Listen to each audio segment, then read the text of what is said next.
ఏపీలో సర్వే పూర్తి చేసి ల్యాండ్ సమస్యలన్నీ పరిష్కరిస్తామన్నారు సీఎం చంద్రబాబు. విజయవాడ, తిరుపతి, విశాఖను మెగా సిటీలుగా తీర్చిదిద్దుతామని ప్రకటించారు.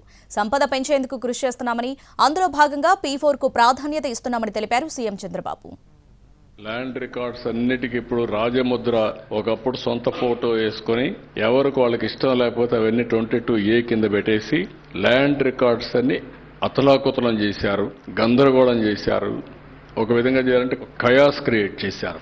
ఇప్పుడు నేనేమన్నానంటే ఒక రోజు అయ్యేది కాదు, 1 year ప్రోగ్రామ్ ఇచ్చా. 1 year ఒక్క రూపాయి అవినీతి లేకుండా సర్వే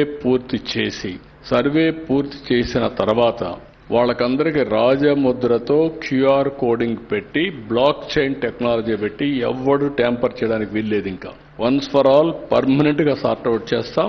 ఒకవేళ కంప్లైంట్స్ ఉంటే నేనే పర్సనల్గా వెళ్తా, అక్కడికి ఎంక్వైరీ చేస్తాం. ఎవడైనా తప్పు చేస్తే కఠినంగా వ్యవహరిస్తా. శాశ్వతంగా మీకు 2027కి ఈ రాష్ట్రంలో ల్యాండ్ సమస్య లేకుండా పరిష్కారం చేసే బాధ్యత, అది ఒకటే పెద్ద బాధ్యత నాకు. చాలా సవాలుగా తయారైంది.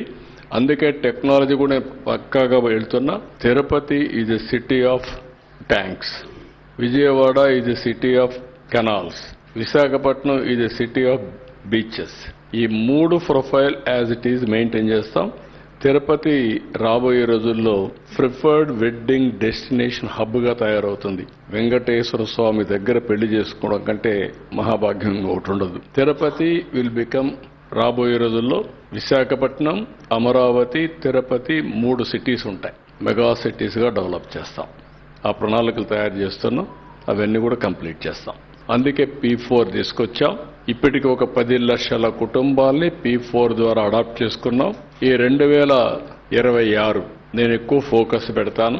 ఇక్కడ కావాల్సిన డబ్బులే కాదు, మేనేజ్మెంట్ స్కిల్స్ కావాలి. ఇప్పుడు సేమ్ మనీ ఖర్చు పెడతాం. ఒక అతను పెట్టినటువంటి ఖర్చు ప్రొడక్టివిటీ హైయెస్ట్ వస్తుంది. కొంతమంది ఆ సమయంలో నిర్ణయం తీసుకోలేకపోతే వెనుకుంటారు. ఒక ఊర్లో 5 ఎకరాల పొలం ఉంటే ఒక ఆయన 5 ఎకరాల పొలం చేస్తాడు, ఇంకొక ఆయన 5 ఎకరాల పొలం చేస్తాడు. ఒక ఆయన చేసిన ఆయన మంచి పంటలు వేస్తాడు, దిగుబడి ఎక్కువ చేస్తాడు, ఖర్చు తక్కువ పెడతాడు. It makes all the difference. అలాంటి నాలెడ్జ్ని అందరికీ తీసుకురావడం కోసం పనిచేస్తున్నాను.